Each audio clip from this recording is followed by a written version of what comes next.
So இந்த 10 காயின்களில் நம்ம டைவர்ஸ்ஃபை பண்ணி கேட்டகரி வைஸாக வந்து பிரித்து இன்வெஸ்ட் பண்ணோம்னு சொன்னால் நிச்சயமாக ப்ராஃபிட் வந்து கொடுக்கும். ஸ்டாக் மார்க்கெட்டில் இருக்கும், bank sector, IT sector, infrastructure அப்படின்ற மாதிரி செக்டார் இருக்கிற மாதிரி நம்மளுடைய கிரிப்டோ கரன்சிலையுமே வந்து உங்களுக்கு கேட்டகரிஸ் வந்து இருக்கு. கேமிங்ல எப்பவுமே வேர்ல்டு வைடா மில்லியன் டாலர்ல வந்து டர்ன் ஓவர் ஆகக்கூடிய ஒரு இண்டஸ்ட்ரி தான் கேமிங். நீங்க கேமிங்ல எது ஒன்று பண்ணாலுமே அது வந்து டிரான்சாக்ஷன் வந்து ரொம்ப அதிகமா இருக்கும் கிரிப்டோல. ஸோ அதனால இந்த மீம்ஸ் காயின்லயும் நம்ம வாங்கி வைக்கலாம். பட் மீம்ஸ் காயினை பொறுத்த வரைக்கும் அதிகமான அளவில் இன்வெஸ்ட் பண்ணக்கூடாது. கிரிப்டோல இன்வெஸ்ட் பண்ணும்போது ஒரே காயின்களில் இன்வெஸ்ட் பண்ணாம அதை பிரித்து உங்களுடைய இன்வெஸ்ட்மெண்ட்டை பிரித்து பண்ணீங்கன்னு சொன்னால் நிச்சயமா அது வந்து ப்ராஃபிட்ல இருக்கும். எஸ்எம்இ இன்டர்நெட் வியாபாரிகளின் நண்பன். வியாபார கடனுக்கு சொத்து அடமானம் தேவையில்லை. மார்க்கெட் வட்டியில் பாதி மட்டுமே பிடித்தமில்லாத முழு கடன் வசதி. தொடர்புக்கு 9884400634 9600522282. வெல்த் கஃபே நேயர்களுக்கு வணக்கம். இன்றைய டாபிக் வாங்க வேண்டிய 10 காயின்கள். நிறைய பேர் என்கிட்ட கேட்கறது உண்டு. பிட்காயின் வந்து 2010 வந்தப்போ மிஸ் பண்ணிட்டோம், 2015 எத்திரியம் வந்தப்போ மிஸ் பண்ணிட்டோம். ஸோ இப்போ ஸ்டேஜில் வாங்க வேண்டிய காயின்கள் ஏதாவது ரெக்கமெண்ட் பண்ணுங்க அப்படின்னு நிறைய பேர் கேட்கறது உண்டு. ஸோ இந்த 10 காயின்களில் நம்ம டைவர்ஸ்ஃபை பண்ணி கேட்டகரி வைஸாக வந்து பிரித்து இன்வெஸ்ட் பண்ணோம்னு சொன்னால் நிச்சயமாக ப்ராஃபிட் வந்து கொடுக்கும். அந்த மாதிரி நம்ம கேட்டகரி வைஸாக வந்து 10 காயின்களை பிரிச்சிருக்கிறோம். அதில் ஃபர்ஸ்ட் வந்து block chain coin. Block chain அப்படின்னு பார்த்தீங்கன்னா கிட்டத்தட்ட 70க்கும் மேற்பட்ட பிளாக் செயின் இருக்குது. பிட்காயின்றது ஒரு பிளாக் செயின் தான், எத்திரியம்ன்றது ஒரு பிளாக் செயின் தான். அந்த மாதிரி பிளாக் செயின் கேட்டகரியிலேயே நிறைய செயின்ஸ் வந்து இருக்கு. அதில் இப்போ ட்ரெண்டிங்காக இருக்கக்கூடிய பிளாக் செயின் வந்து 2 செயின் இருக்கு. அதில் நம்பர் 1 வந்து பார்த்தீங்கன்னா TON செயின் நெட்வொர்க். அது ஸோ காயினுடைய பேர் வந்து TON டான். இது வந்து இப்போ ட்ரெண்டிங்கில் இருக்கு. ஆக்சுவலி இந்த காயின் வந்து பார்த்தீங்கன்னா டெலகிராம் மேனேஜ் பண்ண ஓன் காயின். இப்போ வேற மேனேஜ்மெண்ட், பட் வந்து ரொம்ப ட்ரெண்டிங்காகவே இருக்கு.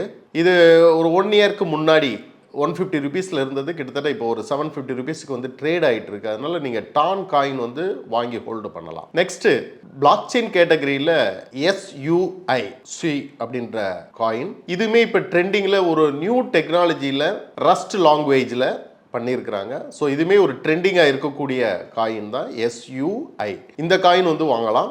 இது ரெண்டுமே பிளாக் செயின் கேட்டகரியில் உள்ள காயின். நெக்ஸ்ட் கேட்டகரி அப்படின்னு சொல்லி வந்து பார்த்தீங்கன்னா கேமிங் கேட்டகரி. கேமிங்ல எப்பவுமே வேர்ல்டு வைடா மில்லியன் டாலர்ல வந்து டர்ன் ஓவர் ஆகக்கூடிய ஒரு இண்டஸ்ட்ரி தான் கேமிங். நீங்க கேமிங்ல எது ஒன்று பண்ணாலுமே அது வந்து டிரான்சாக்ஷன் வந்து ரொம்ப அதிகமாக இருக்கும் கிரிப்டோல. ஸோ அந்த மாதிரி கேமிங் கேட்டகரியில் 2 காயின் இருக்கு. அதுல வந்து நம்பர் 1 காயினா வந்து நம்ம எடுத்துக்கிட்டோம்னு சொன்னா AXS அப்படின்ற காயின். இந்த காயின் வந்து வாங்கி ஹோல்டு பண்ணலாம். அதுக்கு அடுத்தபடியா கேமிங்ல இருக்கக்கூடிய கேமிங் பிளஸ் மெட்டாவர்ஸும் சேர்ந்து இருக்கக்கூடிய காயின் அப்படின்னு சொல்லி வந்து பாத்தீங்கன்னா மன்னா MANA காயின். இந்த காயின் வந்து வாங்கி ஹோல்டு பண்ணலாம். 3வது கேட்டகரியா எக்ஸ்சேஞ்ச் காயின் சொல்லுவாங்க. எக்ஸ்சேஞ்ச் ஒவ்வொரு எக்ஸ்சேஞ்சுக்குமே ஒரு காயின் வந்து நேட்டிவ் காயின் வந்து வச்சிருப்பாங்க. வேர்ல்டு வைடா கிட்டத்தட்ட ஒரு 250 எக்ஸ்சேஞ்சஸ் வந்து இருக்கு. ஒவ்வொரு எக்ஸ்சேஞ்சுக்கும் காயின் இருக்கும். அந்த மாதிரி காயின் வந்து பாத்தீங்கன்னா KuCoin எக்ஸ்சேஞ்ச் உங்க வேர்ல்டுல 3rd பிளேஸ்ல இருக்கக்கூடிய எக்ஸ்சேஞ்ச், அவங்களுடைய ஓன்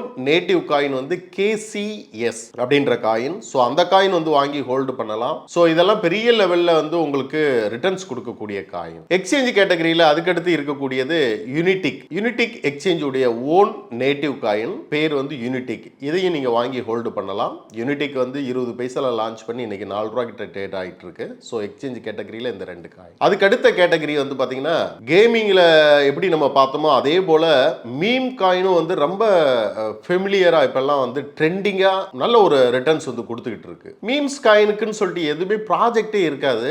பட் வந்து யூஎஸ் போன்ற நாடுகளில் ஒரு நாய்க்குட்டியை வச்சு ஒரு காயின் பண்ணுறது, பூனைக்குட்டியை வச்சு ஒரு காயின் பண்ணுறது, இந்த மாதிரிலாம் காயின் பண்ணுறாங்க. பட் அதுவே பெரிய லெவலில் ரீச் ஆகி நல்ல ரிட்டர்ன்ஸ் எல்லாம் கொடுத்து இதுலேயே வந்து மில்லியனர் ஆனவங்கலாம் உண்டு. அந்த மாதிரி காயின்கள் வந்து இருக்கு. ஸோ அதனால இந்த மீம்ஸ் காயின்லையும் நம்ம வாங்கி வைக்கலாம். பட் மீம்ஸ் காயினை பொறுத்த வரைக்கும் அதிகமான அளவில் இன்வெஸ்ட் பண்ணக்கூடாது. மீம்ஸ் காயினில் அதிகபட்சமாக 1000 ருபீஸ்க்கு மேலே வந்து பண்ணக்கூடாது. ஒரு 500 ருபீஸ்லேருந்து 1000 ருபீஸ்க்கு நீங்கள் வாங்கி ஹோல்டு பண்ணலாம். நிச்சயமாக அது ஒரு நல்ல ப்ராஃபிட்டை கொடுக்கும். அந்த மாதிரி மீம்ஸ் காயின் கேட்டகரியில் நம்பர் 1 நம்ம சொல்றது வந்து பெப் அப்படின்ற காயின், PEPE காயின். 2023 பெரிய ஒரு பம்பு கொடுத்த காயின் சொல்லலாம். அதுக்கு அடுத்தபடியா இருக்கக்கூடிய காயின் வந்து பாத்தீங்கன்னா பிரீட், BREET USDT காயின். இது வந்து இப்போதான் லான்ச் பண்ணி ஒரு ஒரு பம்ப் ஆகிற ஸ்டேஜில் இருக்கு, இன்சியல் ஸ்டேஜ்னு சொல்லலாம், அந்த ஸ்டேஜில் இருக்கு. ஸோ இது நிச்சயமா ஒரு 100x கிட்ட கொடுக்கும். அதனால தாராளமாக மீம்ஸ் கேட்டகரியில் இந்த காயின் வந்து நீங்கள் வாங்கி ஹோல்டு பண்ணலாம். அதுக்கடுத்து பார்த்தீங்கன்னா AI கேட்டகரி. இன்னைக்கு எல்லாமே வந்து வேர்ல்டு வைடாக எல்லாமே AI ஆர்டிஃபிஷியல் இன்டெலிஜென்ஸில் தான் வந்து நிறையா பிஸ்னஸ் வந்து நடந்துக்கிட்டு இருக்கு. கிரிப்டோலையும் ஆர்டிஃபிஷியல் இன்டெலிஜென்ஸ் காயின் சொல்லிட்டு இருக்குது. அது வந்து பார்த்தீங்கன்னா 2 காயின் இருக்குது. ஒன்று RNDR, அது வந்து AI ப்ராஜெக்ட் உள்ள ஒரு காயின். ஸோ அதை நீங்கள் வாங்கி ஹோல்டு பண்ணலாம். அதுக்கு அடுத்தபடியாக AI மட்டும் இல்லை, இனிமே சில அடிஷனல் கேமிங்கோட சேர்ந்து இருக்கக்கூடிய காயின் வந்து XAI, அதுவுமே வந்து AI கேட்டகரியில் வரக்கூடிய காயின்ஸ். ஸோ இந்த 10 காயினை வந்து நீங்கள் வாங்கி ஹோல்டு பண்ணலாம். நம்ம எப்பவுமே நிறைய வீடியோக்குள்ள சொல்லியிருக்கிறோம், கிரிப்டோவில் இன்வெஸ்ட் பண்ணும்போது ஒரே காயின்களில் இன்வெஸ்ட் பண்ணாமல் அதை பிரித்து உங்களுடைய இன்வெஸ்ட்மெண்ட்டை பிரித்து பண்ணிங்கன்னு சொன்னால் நிச்சயமாக அது வந்து ப்ராஃபிட்டில் இருக்கும் அப்படின்னு சொல்லியிருக்கிறோம். நம்ம சொன்ன இந்த 10 காயினுமே 5 கேட்டகரியிலேருந்து தான் எடுத்து சொல்லியிருக்கிறோம். ஸோ நிச்சயமாக ஒரு லாபம் தரக்கூடிய காயினாக அமையும் அப்படின்றதுல சந்தேகம் இல்லை. மேற்கொண்டு சொன்ன 10 காயின்களுமே 5 கேட்டகரியில் ஏன் சொல்லியிருக்கோம் அப்படின்னா, நிறைய பேருக்கு வந்து கிரிப்டோனாவே MLM மூலியமா வந்த காயின், MLM காயின் அப்படின்னு சொல்லிட்டு சொல்றதை வச்சு அவங்க இன்வெஸ்ட் பண்ணிடுறாங்க. பட் கிரிப்டோலையும் வந்து எப்படி ஸ்டாக் மார்க்கெட்ல கேட்டகரிஸ் வந்து செக்டார் வைஸா ஸ்டாக் மார்க்கெட்ல இருக்கும். Bank sector, IT sector, infrastructure அப்படின்ற மாதிரி செக்டார் இருக்கிற மாதிரி நம்மளுடைய கிரிப்டோ கரன்சிலையுமே வந்து உங்களுக்கு கேட்டகரிஸ் வந்து இருக்கு. அதனால தான் நம்ம இந்த கேட்டகரிஸ் வைஸாக வந்து பிரித்து 5 கேட்டகரிலையும் சொல்லியிருக்கோம். இந்த 5 கேட்டகரி மட்டும்தான் இருக்கா அப்படின்னு சொல்லி கேட்டிங்கன்னா 5 கேட்டகரி கிடையாது. இன்னுமே இதில் நிறைய கேட்டகரிஸ் வந்து இருக்கு. ஸோ இந்த கேட்டகரிஸ் எல்லாமே வந்து முக்கியமான கேட்டகரிஸ், ட்ரெண்டிங்காக இருக்கிறதுனால இந்த கேட்டகரிஸை வந்து நம்ம வந்து ஹைலைட் பண்ணி இந்த ட்ரெண்டிங் காயின்ஸ் வந்து நம்ம கொடுத்துருக்குறோம். இதனுடைய கேட்டகரியில் இந்த 5 கேட்டகரியில் இருக்கக்கூடிய காயின்ஸுங்களுமே நிறைய இருக்கு. இந்த கேட்டகரி வைஸா வந்து நீங்க அதை ஒரு பேசிக் நாலேஜை எடுத்துக்கிட்டு நீங்க இன்வெஸ்ட் பண்ணீங்கன்னு சொன்னா டெஃபினட்டா வந்து இதுல ப்ராஃபிட் வந்து பண்ண முடியும். செயின்னு சொல்லிட்டு நம்ம ஏற்கனவே சொன்னது மாதிரி செயின் காயின்கள் வந்து நிறையவே இருக்கு. அது இல்லாமல் உங்களுக்கு கேமிங் காயின்களும் நிறையவே இருக்கு. ஸோ இது எல்லாமே வந்து நீங்க அனலைஸ் பண்ணி நீங்க இன்வெஸ்ட் பண்றது ரொம்ப ரொம்ப நல்லது. நீங்க தொடர்ந்து கிரிப்டோ கரன்சியை பற்றி உங்களுக்கு சந்தேகங்களோ இல்லை வந்து இதை பற்றி நாலேஜ் எடுக்கணும்னு சொன்னால் தொடர்ந்து இந்த வீடியோவை நீங்கள் வந்து பார்த்தீங்கன்னா நம்ம அடுத்தடுத்த சீரியஸில் இதை பற்றி நிறையவே வந்து சொல்ல இருக்கிறோம். கிரிப்டோ கரன்சியை பற்றி நம்ம போடுற வீடியோவில் உங்களுக்கு ஏதாவது சந்தேகங்கள் இருந்தது அப்படின்னு சொன்னால் கமெண்ட் பாக்ஸில் நீங்கள் வந்து உங்களுடைய கொஸ்டின்ஸ் வந்து ட்ராப் பண்ணலாம். ஸோ அதுக்கு விளக்கம் கொடுக்கறதுக்கு ரெடியாகவே இருக்கிறோம். அது மட்டும் இல்லாமல் அடுத்து உங்களுக்கு என்ன மாதிரி வீடியோஸ் கிரிப்டோ சம்மந்தப்பட்ட என்ன வேணுன்றதை கமெண்ட் பாக்ஸில் கொடுத்தாலும் அது ரிலேட்டடாகவும் நம்ம பேசுறதுக்கு ரெடியாக இருக்கும். அடுத்தடுத்த வீடியோக்களில் சந்திப்போம். நன்றி, வணக்கம். இந்த வீடியோ உங்களுக்கு பிடிச்சிருந்தா லைக் பண்ணுங்க, ஷேர் பண்ணுங்க, கமெண்ட் பண்ணுங்க. மறக்காம வெல்த் கஃபே தமிழ் சேனலை சப்ஸ்கிரைப் பண்ணிட்டு பெல் பட்டனை கிளிக் பண்ணுங்க.